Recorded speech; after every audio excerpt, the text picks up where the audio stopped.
They told you forgiveness was noble, that letting go makes you stronger. But what if that's the very illusion that keeps you weak, unguarded, and easily broken again? In a world ruled by strategy, not sentiment, Machiavelli warned, forgiveness without calculation is not virtue. It's surrender. Because the one who forgives too easily becomes a target too often. Forgiveness gives your enemy peace. Memory gives you power. When you remember who hurt you, how, when, and why, you carry a weapon sharper than rage, clarity. You don't need to scream, retaliate, or explain. You simply remember what and move accordingly. That's not bitterness. That's self-preservation. You see, people test limits, and every time you forgive without consequence, you teach them you're safe to harm. But when you remember when you become unreadable, unshakable, and meticulously cold, everything changes. They can't manipulate someone who's already seen the game.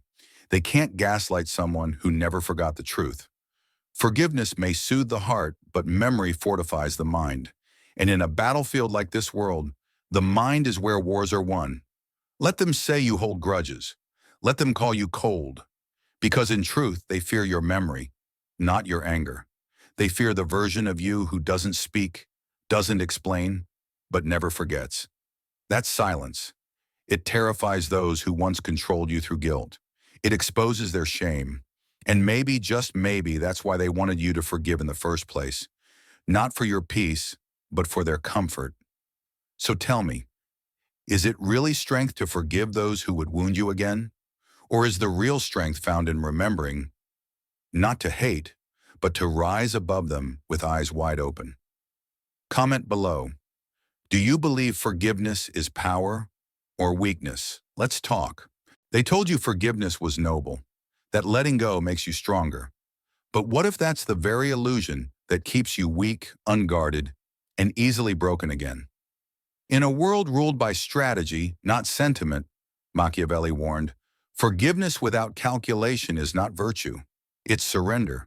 Because the one who forgives too easily becomes a target too often. Forgiveness gives your enemy peace. Memory gives you power. When you remember who hurt you, how, when, and why, you carry a weapon sharper than rage, clarity. You don't need to scream, retaliate, or explain. You simply remember and move accordingly. That's not bitterness. That's self-preservation. You see, people test limits. And every time you forgive without consequence, you teach them you're safe to harm. But when you remember, when you become unreadable, unshakable, and meticulously cold, everything changes. They can't manipulate someone who's already seen the game. They can't gaslight someone who never forgot the truth.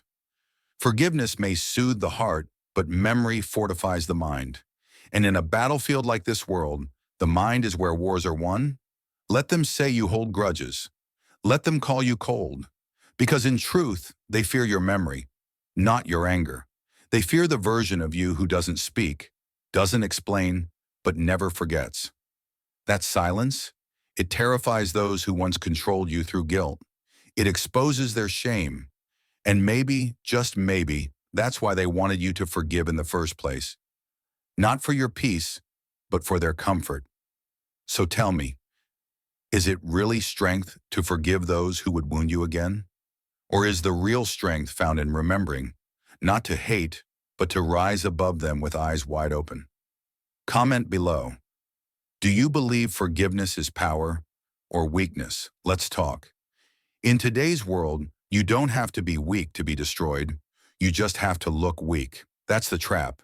You bleed once in public, emotionally, psychologically, spiritually, and suddenly the wolves start circling, not because they're evil, but because they smell opportunity. Machiavelli warned us centuries ago, it's not your truth that defines how the world treats you. It's your perception. The illusion of vulnerability is deadlier than any real wound. Think about it. How many times have you shown softness hoping for understanding, only to be met with manipulation? You thought you were opening up, showing humanity, but to the wrong person, that was just a playbook, a list of buttons to press when they needed control. And once they know how to shake your core, they never stop pushing. The untouchable don't survive by being hard-hearted. They survive by mastering their image. You don't have to lie about your pain, but you must learn to carry it with discipline. You can suffer, but never publicly. You can cry, but never in a room full of opportunists. Strength is not about pretending you don't feel. It's about not giving people the tools to exploit what you feel. People will try to guilt you for building walls.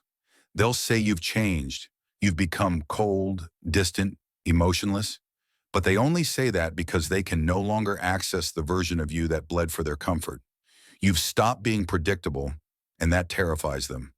This isn't about becoming cruel. It's about becoming unreadable. Your silence becomes your protection. Your lack of reaction, your unpredictability. Your calm when they expect chaos. That's what makes you untouchable. So now ask yourself, how do you show up in the world? Do you let others see your cracks? Or have you learned to become the mirror they can't read? Comment below, have you ever been punished for appearing vulnerable? Or have you learned to master the mask? Remember, it's not about being fake. It's about staying safe. The game is perception. And in this game, the one who appears unshakable, even when they're broken, wins. Have you ever noticed how the people you chase always run, but the ones who keep their distance seem to command all the attention? That's not a coincidence. It's psychology. Carl Jung once said that everything that irritates us about others can lead us to an understanding of ourselves. So let's be brutally honest. If someone's silence disturbs you, it's because their distance exposes your neediness.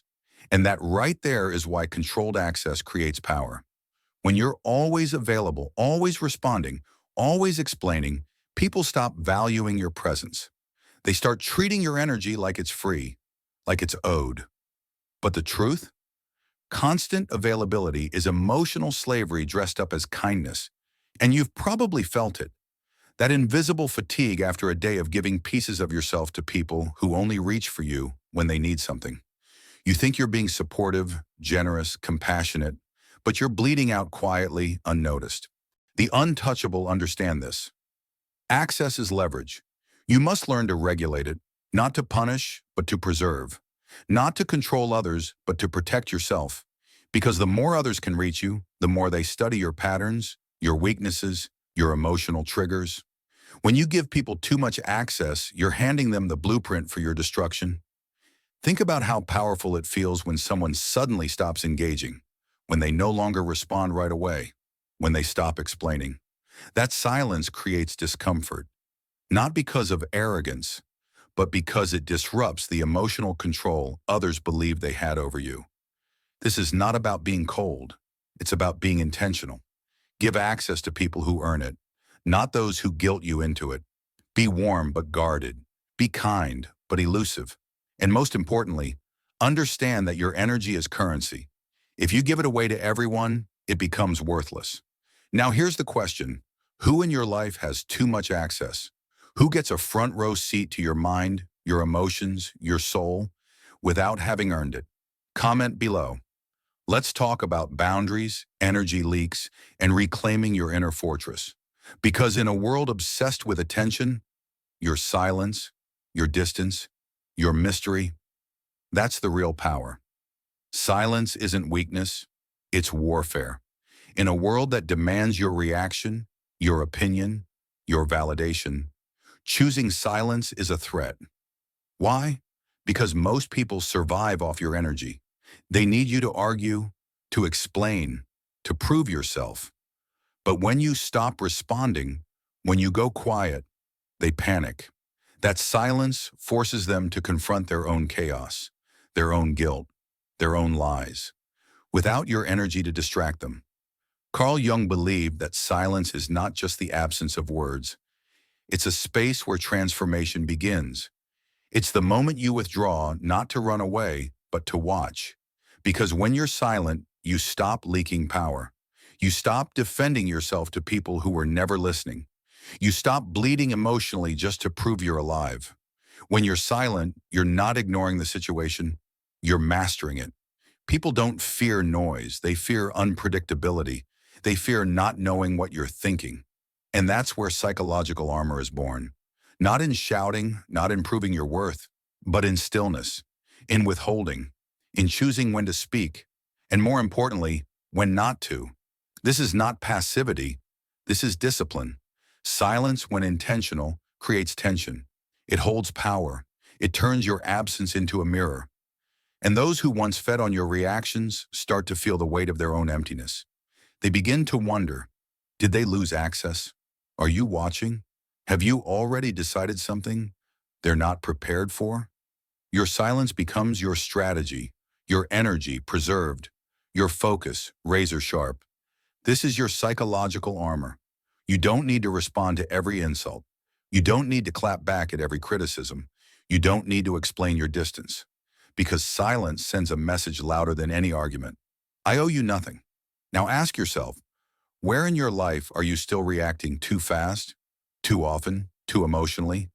What would happen if you simply stopped? Drop a comment if you've ever felt the power of silence after being drained for too long. Let's talk about boundaries, restraint, and the mental clarity that only comes when you no longer need to prove anything to anyone. Because sometimes the most powerful move is no move at all. We've been told for so long that to feel everything is to be alive. But what if that's exactly why you feel exhausted? What if your emotions aren't guiding you? They're controlling you. Emotional detachment isn't about being cold or heartless. It's about reclaiming your clarity, your power. Carl Jung said that until you make the unconscious conscious, it will direct your life, and you will call it fate. And that's exactly what's happening when you let your emotions make decisions for you. You become reactive. You lose control. You bleed energy into people and problems that don't deserve a drop of it. Let's be clear. Emotional detachment is not numbness. It's discipline. It's the ability to feel deeply but respond strategically, to care without collapsing, to love without losing your identity. When you're truly detached, you can watch the chaos around you and remain centered. You observe instead of absorb. You choose your reactions instead of being hijacked by them. In a world that profits from your emotional instability, your silence, your calm, your detachment becomes a rebellion. The moment you stop chasing closure, stop over-explaining, stop needing validation, people get uncomfortable. Why? Because they've lost control over you. They can no longer manipulate you through guilt, praise, or punishment. You've become sovereign. That is the essence of power. But here's the truth most don't want to hear. Detachment is painful at first. It means sitting with emotions instead of dumping them. It means creating distance from people who once made you feel safe, but also made you dependent. It means letting go of the need to fix everything and just watching it burn, because not every fire is your responsibility to put out. Still, once you pass through that fire, you emerge clear, calm, unshaken. So ask yourself, are your emotions guiding your life, or are they hijacking it? Are you choosing peace, or are you addicted to intensity? Drop a comment below if you've ever felt the power of detachment, or if you're struggling to find it. Let's talk, because mastering your emotions isn't selfish. It's spiritual hygiene. And in a world of emotional chaos, those who can detach rule. Have you ever noticed how silence unsettles people more than any argument ever could? When you stop explaining yourself, when you stop defending your value, when you stop reacting, people get confused, uncomfortable, even angry. Why? Because silence strips them of control. In a world addicted to noise, where everyone is trying to out-talk, out-prove, out-feel each other, silence is rebellion. It's psychological dominance. And it's also the most sacred space you'll ever find. Carl Jung believed that individuation, the process of becoming whole, begins in solitude. But solitude isn't just physical, it's the quiet refusal to participate in games that drain your soul. When you choose silence, you're not ignoring people. You're choosing not to bleed energy where it isn't respected. You're choosing peace over chaos. And here's the truth. People who are addicted to drama will hate your silence because it leaves them with only one thing to face, themselves. You don't need to attend every argument you're invited to. You don't need to clarify your worth to someone who has already decided to misunderstand you. You don't need to react to provocation that's only meant to pull you off center. Every time you choose silence, you're building emotional discipline. You're conserving psychic energy. You're reminding yourself that not everything needs a response. Not every battle deserves your sword. Silence is not weakness. It is strategy. It says, I see you, but I don't give you power. It allows you to observe clearly. What people do when they can't trigger you says everything about who they really are. Let them talk. Let them guess. Let them spiral. Your silence will echo louder than any defense you could have made.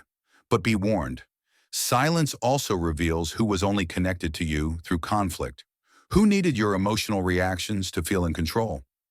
And when you stop reacting, they disappear, and that is your liberation. So ask yourself, who or what have you been giving your energy to through constant reaction? And what would your life feel like if you started choosing silence instead? Comment below, I choose silence. Let's talk about it, because sometimes the loudest thing you can say is nothing at all. In 2025, the world is louder than ever. Social media rewards outrage, attention spans are shorter than a breath, and everyone feels entitled to your response. But if there's one psychological strategy that will protect your energy, sharpen your clarity, and elevate your presence, it's silence. Not just physical silence, but emotional silence. Strategic silence.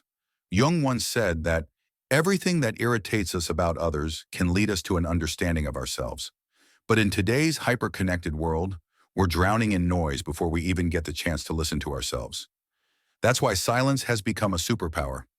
Not a void, but a decision, a shield, a reset. The more reactive the world becomes, the more powerful stillness is. You must ask yourself, how many of your reactions in the past year have been automatic? How often did you explain yourself when no explanation was needed? How many arguments were nothing more than emotional traps, disguised as conversations? In 2025, attention is currency, and silence is how you save it. When you stop explaining yourself to people committed to misunderstanding you, you take back your power. When you stop entertaining manipulation, guilt-tripping, or emotional baiting, you rise above it. Silence is not passive anymore. It's proactive. It's a signal to the world that your energy is sacred, and not everything deserves access. But here's what you need to pay attention to. Silence is uncomfortable at first. Not for them, for you. You will be tempted to defend yourself, to clarify, to make sure they get it. But silence doesn't exist to make them feel better. It exists to help you see clearer.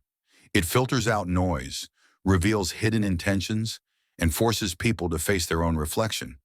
And many won't like what they see. That's why they'll accuse you of being cold, distant, arrogant. But that's not your problem. That's projection. In 2025, power belongs to those who don't need to react, who choose their responses like a weapon, who conserve energy like gold. This year, don't fight to be heard. Master the art of not needing to be understood. Let your results speak. Let your energy be felt. And let your silence protect everything you worked so hard to build.